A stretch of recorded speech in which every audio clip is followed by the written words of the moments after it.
नमस्कार विद्यार्थी मित्रांनो, कृष्णा अकॅडमी वराड या यूट्यूब चॅनलवरती आपल्या सर्वांचे स्वागत आहे. सध्या वन विभागातील वनरक्षक भरती पेपर 2023 चालू आहे. तर आता आपण 2 ऑगस्टमध्ये झालेला जो पेपर होता त्याच्यातील काही प्रश्न पाहणार आहोत. तर ते प्रश्न आपण त्याच्यावरती चर्चा करणार आहोत.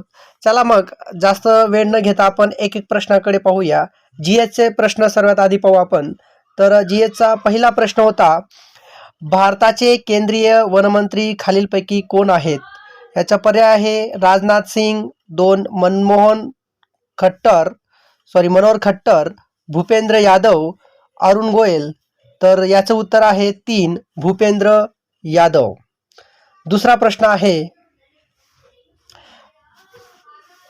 महाराष्ट्राच्या पठाराच्या पूर्वेकडून पश्चिमेकडे वाहणारी नदी खालीलपैकी कोणती आहे? पहा, महाराष्ट्राचे जे पठार आहे पूर्वेकडून पश्चिमेकडे वाहणारी नदी, तर पर्याय आहेत 1 गोदावरी, 2 पूर्णा, 3 तापी आणि 4 दमनगंगा.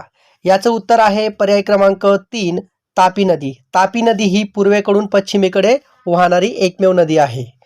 तसेच तिसरा प्रश्न आहे, जगामध्ये सर्वात जास्त वनक्षेत्र खालीलपैकी कोणत्या देशामध्ये आहे? याचे पर्याय आहेत 1 चीन, 2 इंडोनेशिया, 3 रशिया आणि 4 यापैकी नाही. या प्रश्नाचे उत्तर आहे पर्याय क्रमांक 3 रशिया. तसेच पुढचा प्रश्न आहे 4 नंबरचा, सध्या महाराष्ट्राचे राज्यपाल कोण आहेत? तर याचे पर्याय आहेत 1 शरद पवार, 2 रमेश बैस, 3 रविकिरण देसाई आणि 4 गोविंद अत्रे. या प्रश्नाचे उत्तर आहे पर्याय क्रमांक 2 रमेश बैस. त्यानंतरचा प्रश्न आला होता 5 नंबरचा, आशियाईन चॅम्पियनशिपमध्ये कांस्य पदक विजेती भवानी देवी कोणत्या राज्याशी संबंधित आहे? याचे पर्याय आहे 1 बिहार, 2 मणिपूर, 3 तमिळनाडू आणि 4 कर्नाटक. या प्रश्नाचे उत्तर आहे पर्याय क्रमांक 3 तमिळनाडू. तसेच 6 नंबरचा प्रश्न असा होता, अरबी समुद्र वाहणारे वारे सुरुवातीला कोणत्या पर्वत रांगेला धडकतात? पहा, अरबी समुद्रामध्ये जे वाहणारे वारे आहेत तर ते कोणत्या पर्वत रांगेला धडकत असतात? तर त्याचं पर्याय आहे 1 हिंदी पर्वतरांग, 2 सह्याद्री पर्वतरांग, 3 शंभू महादेव पर्वतरांग आणि 4 यापैकी नाही. या प्रश्नाचे उत्तर आहे पर्याय क्रमांक 2 सह्याद्री पर्वतरांग. पहा, अत्यंत महत्त्वाचे प्रश्न आपण या ठिकाणी घेत होतो आणि 2 ऑगस्टला ही एक्झाम झालेली आहे. तर परीक्षेच्या दृष्टिकोनाने आपल्याला निश्चितच पुढच्या पेपरला याचा उपयोग होईल. पहा, 7 नंबरचा प्रश्न पहा, ताडोबा राष्ट्रीय उद्यान खालीलपैकी कोणत्या जिल्ह्यात आहे?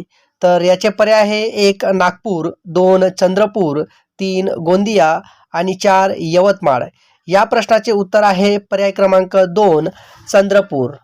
पुढचा प्रश्न आहे 8 नंबरचा, आरबीआयचे सध्याचे गव्हर्नर खालीलपैकी कोण आहेत? पहा, आरबीआय बद्दल सुद्धा एक प्रश्न विचारला गेलेला आहे. तर याचे पर्याय आहे 1 उर्जित पटेल, 2 शक्तिकांत दास, 3 अरुण देसाई आणि 4 यापैकी नाही. या प्रश्नाचे उत्तर आहे पर्याय क्रमांक 2 शक्तिकांत दास हे सध्याचे गव्हर्नर आहेत. पुढचा प्रश्न आहे 9 नंबरचा, हुसेन बोल्ट कोणत्या देशाचा खेळाडू आहे? याचे पर्याय आहे 1 केनिया, 2 नायजेरिया, 3 जमैका आणि 4 बांगलादेश. या प्रश्नाचे उत्तर आहे पर्याय क्रमांक 3 जमैका. अत्यंत महत्त्वाचे प्रश्न आहेत. 10 नंबरचा प्रश्न आला होता, राजीव गांधी खेलरत्न पुरस्काराने सुरुवातीला कोणाला देण्यात आला? म्हणजे सुरुवातीला कोणाला देण्यात आला होता राजीव गांधी खेलरत्न पुरस्कार? तर याचे पर्याय आहे 1 सानिया नेहवाल, 2 पी.टी. उषा, 3 विश्वनाथ आनंद आणि 4 यापैकी नाही. या प्रश्नाचे उत्तर आहे पर्याय क्रमांक 3 विश्वनाथ आनंद. खेळावरती सुद्धा एक प्रश्न विचारला गेला आहे. पुढच्या भरतीला आपल्याला निश्चित याच्यापैकी आपल्याला आयडिया येऊन जाईल की कशा पद्धतीने आपल्याला पेपर सोडवायचा आहे आणि कशा पद्धतीने अभ्यास आपल्याला करायचा आहे. पुढचा 11 नंबरचा प्रश्न पाहू आपण, महाराष्ट्रातील सर्वात मोठी नदी खोरे खालीलपैकी कोणता आहे? मोठ्या नदीचा खोरं. तर पहा, याचे पर्याय आहे 1 नर्मदा, 2 तापी, 3 गोदावरी आणि 4 ब्रह्मपुत्रा. याचं उत्तर आहे पर्याय क्रमांक 3 गोदावरी नदी. गोदावरी नदी चे खोरे सगळ्यात जास्त मोठे आहेत महाराष्ट्रामध्ये. त्यानंतर समाज यांची स्थापना कोणत्या वर्षी करण्यात आली? म्हणजे 12 नंबरचा क्वेश्चन आहे, ब्राह्मो समाजाची स्थापना कोणत्या वर्षी करण्यात आली? तर याच्या पर्याय आहे 1 1873, 2 1828, 3 1888 आणि 4 1767. इतिहासावरील प्रश्न आहे.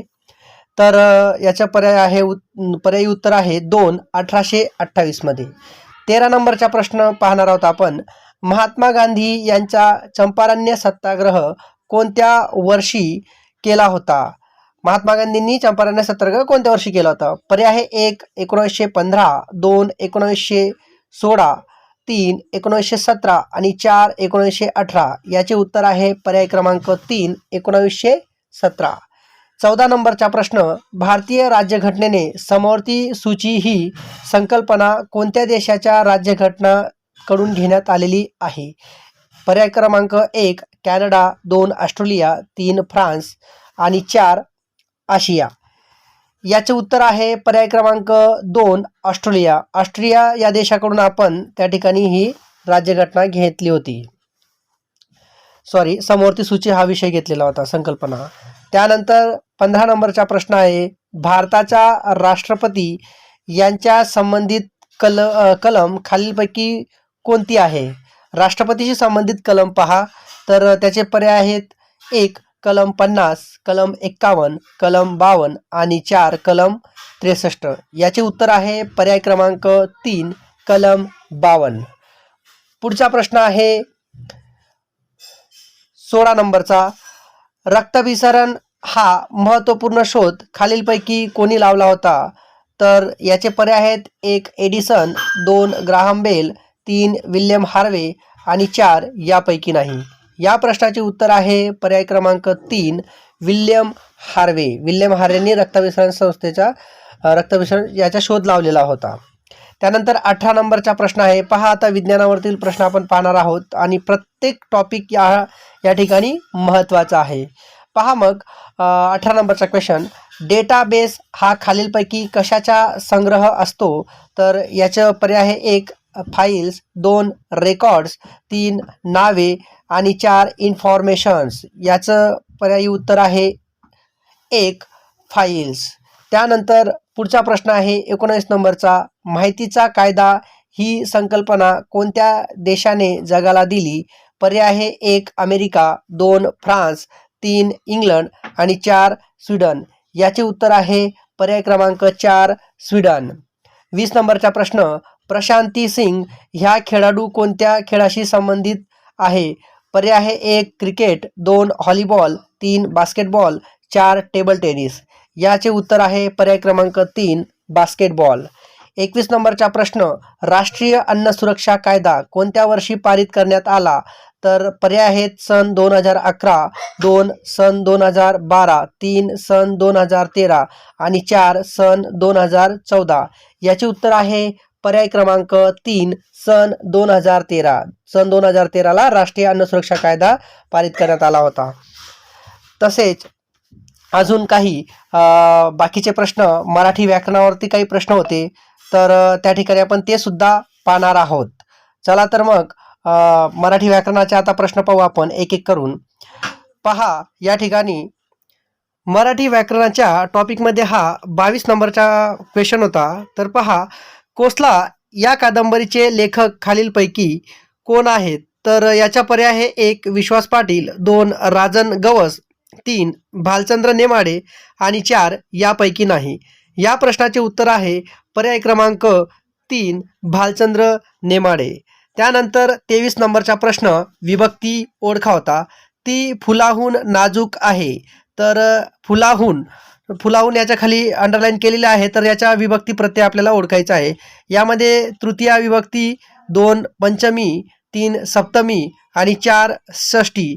याचे उत्तर आहे पर्याय क्रमांक 2 पंचमी. पहा, ऊन हून हा शब्द जर नामाला लागला असेल तर त्याला पंचमी विभक्ती असे म्हणतात. त्यानंतर 24 नंबरचा प्रश्न होता. सद्गुण या शब्दाचा विरुद्धार्थी शब्द कोणता आहे? तर पहा, विरुद्धार्थी शब्दांवर सुद्धा प्रश्न विचारला गेला आहे. 1 आहे अवगुणी, 2 अवलक्षण, 3 गुणी आणि 4 दुर्गुण. या प्रश्नाचे उत्तर आहे पर्याय क्रमांक 4 तर दुर्गुण. त्यानंतर प्रयोगावरती सुद्धा प्रश्न विचारला आहे. क्वेश्चन नंबर होता प्रयोग ओळखा. तू सावकाश चालतोस. पर्याय आहे 1 कर्तरी प्रयोग, 2 कर्मणी, 3 भावे आणि 4 नवीन. या प्रश्नाचे उत्तर आहे पर्याय क्रमांक 1 कर्तरी. तर हे कर्तरी प्रयोगाचे उदाहरण होते. पहा पुढच्या 26 नंबरचा प्रश्न होता. हे मेघा तू सर्वांना जीवन देतोस. या वाक्यातील अलंकार ओळखा. पर्याय आहे 1 श्लेष अलंकार, 2 यमक, 3 अनुप्रास आणि 4 रूपक. या प्रश्नाचे उत्तर आहे पर्याय क्रमांक 1 श्लेष. तर हे श्लेष अलंकाराचे उदाहरण आहे. त्यानंतर 27 नंबरचा प्रश्न. अहि या शब्दाचा समानार्थी शब्द खालीलपैकी कोणता आहे? पहा मग या ठिकाणी अहि समानार्थी शब्द सुद्धा विचारला गेलेला आहे. पर्याय आहे 1 पुष्कळ, 2 सर्प, 3 सौभाग्य आणि 4 क्षीण. या प्रश्नाचे उत्तर आहे पर्याय क्रमांक 2 सर्प. अहिचा समानार्थी शब्द सर्प आहे.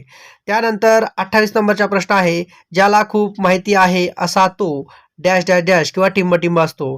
तर याचा पर्याय आहे 1 विद्वान, 2 बुद्धिमान, 3 तज्ज्ञ आणि 4 बहुश्रुत. या प्रश्नाचे उत्तर आहे पर्याय क्रमांक 4 बहुश्रुत. त्यानंतर पुढचा प्रश्न आहे 29 नंबरचा. म्हणजे 29 नंबरचा प्रश्न आला होता. राजवाडा हा शब्द कोणत्या प्रकाराचा समास आहे? पहा समासवरती सुद्धा प्रश्न विचारला गेलेला आहे.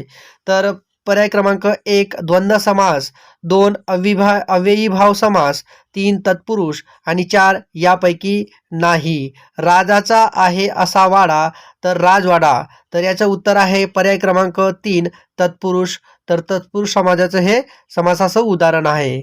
त्यानंतर पहा पुढे इंग्लिश घटकावर सुद्धा काही प्रश्न विचारले गेले होते. व्हिडिओ जास्तच मोठा होऊन जाईल म्हणून आपण इंग्लिशवरती नेमकं कोणत्या कोणत्या घटकावर प्रश्न आले होते ते आपण पाहणार आहोत. तर पहा या ठिकाणी आयडोमाज अँड फ्रेजेसवरती 2 क्वेश्चन आले होते. इररवरती 2 क्वेश्चन आले होते. फिल इन द ब्लँक्सवरती 1 क्वेश्चन आला होता. सिनोनिमन्सवरती 1 आणि अँटोनिमन्सवरती 2 क्वेश्चन आले होते. आर्टिकल्सवरती 1 क्वेश्चन. पॅराजम्बल्स पहा या ठिकाणी थोडा नवीन घटक आला होता या ठिकाणी पॅराजम्बल्स म्हणून. तर याच्यावर 2 घटक त्या ठिकाणी 2 क्वेश्चन त्या ठिकाणी आले होते. अशा पद्धतीने आपण पाहिलं. तसेच डायरेक्ट स्पीचवरती सुद्धा 1 क्वेश्चन आला होता. तसेच बुद्धिमत्तावरती सुद्धा आपण जास्त एक्सप्लेन करणार नाही. फक्त कोणत्या कोणत्या घटकावर प्रश्न आले होते ते आपण पाहणार आहोत. अक्षरमाला आली होती, अंकमाला, वॉटर इमेज. त्यानंतर अजून गणितावरती सुद्धा काही घटक आले होते. तर त्याच्यामध्ये पहा शेकडेवारी, नफा तोटा, काळ कामवेग, सिम्प्लिकेशन, अपूर्णांक. त्याच्यानंतर अशा पद्धतीने हे प्रश्नपत्रिकेचं स्वरूप होतं. अपेक्षा करतो की आपल्याला व्हिडिओ आवडला असेल आणि पुढच्या पेपरसाठी आपली तयारी चांगली व्हायला पाहिजे अशी सुद्धा अपेक्षा करतो. व्हिडिओ आवडला असेल तर व्हिडिओला लाईक करा आणि आपल्या कृष्णा अकॅडमी वराड या यूट्यूब चॅनलला सबस्क्राईब करा. आणि पुढच्या एक्झामसाठी आपल्याला सगळ्यांना ऑल द बेस्ट. थँक्यू.